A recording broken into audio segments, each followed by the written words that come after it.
This woman made her living outside of Rio de Janeiro. She was very poor, dirt floor house, and her greatest fear was that she had a beautiful, beautiful daughter.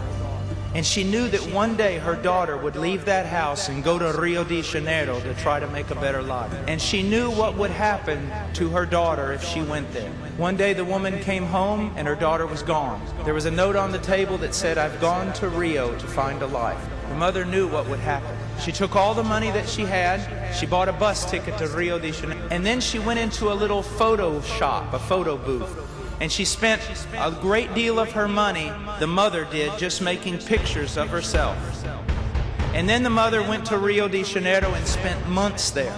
She looked in every hotel, every restaurant, every movie house, all the discotheques, everywhere she looked.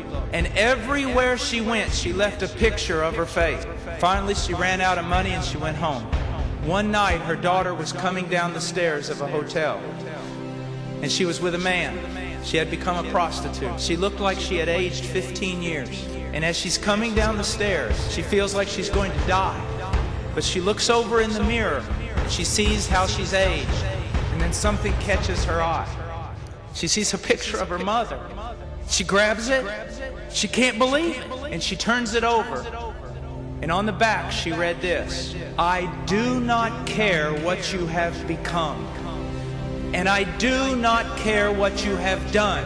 Please come home." I know all about the sovereignty of God, about the great confessions, and I embrace them all. I know about election and predestination, and all those things I believe. But at the same time, when I look in the New Testament, this is what I hear God saying: I don't care what you've become. And I don't care what you've done. My Son has paid for it all on the cross. Now come home. Some of you young people out here, you are going to ruin your life. Some of you adults bear scars that will never be removed because of the sin in your life. And some of you, the only thing you've ever seen of Christianity is a dead religion.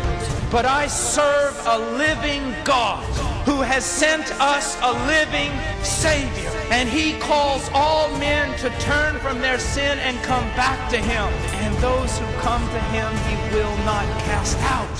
Trust in Christ. He is such a Savior. He's mighty to save. Don't let anything stand between you and coming to know Him. One of the saddest things I ever have to do is preach. Preach about the love of God. It is so sad because no matter how hard you try to preach, you cannot describe the love of God for sinful men. God is love. And He has provided a Savior. And if you don't come to Him, the fault will be yours.